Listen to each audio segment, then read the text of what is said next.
I thought I was just getting rid of stuff. Some books, a few clothes, bicycle, camping gear, and things I no longer use. The last round started when a friend told me she was selling up and leaving Portugal. I've been storing some of my belongings at her place, and that meant I needed to sort through everything again and decide what I was willing to keep. But the more I've been doing that, the more I realise this really isn't just about stuff, because every time I put something in the donate pile or decide something has to go, it brings on something else with it. A memory, a plan, a possibility, a version of myself. And that's made me realise that letting go is a lot more complicated than people make it sound. People often talk about decluttering as if it's this wonderful freeing experience. They get rid of their possessions, feel lighter, feel liberated. Maybe that's true for some people, but that isn't really my experience. I've done this several times now, and honestly, I often miss the things I got rid of. Getting rid of my dehydrator means no more home treats for Terry. When I lost my kombucha setup, I am having to throw away my scobies. Look at this one. Perfect disc. I'm not happy about this.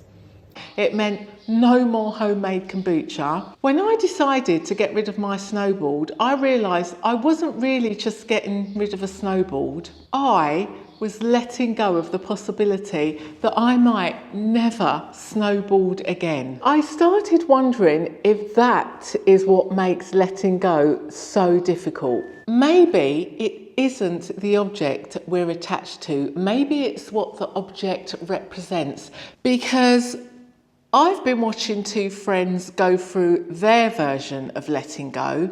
One bought a house in Portugal very carefully with the idea that that was going to be their forever home. Everything about it had been planned with growing older in mind. The layout, the accessibility, even accommodation for a carer if she ever needed one. She wasn't planning another move. She thought she'd found the place where her story would end, and now she's leaving. Another friend, who many of you will know, recently sold her farm and is leaving Portugal altogether. The farm wasn't just a property, it was the fulfilment of a lifelong dream. A dream she's carried since she was a young woman.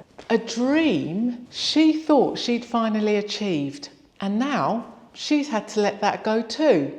Which has made me realise that all three of us are going through the same thing. None of us are letting go of things. We're letting go of futures that we thought we were going to have.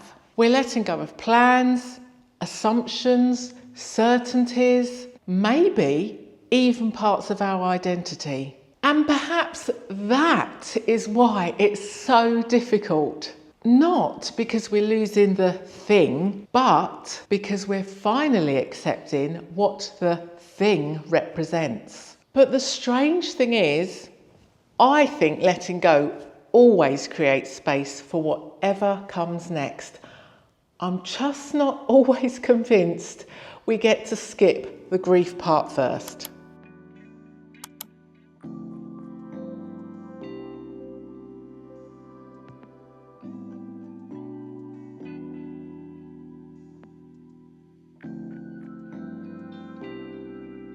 Actually, I've changed my mind. Maybe I'll keep that one.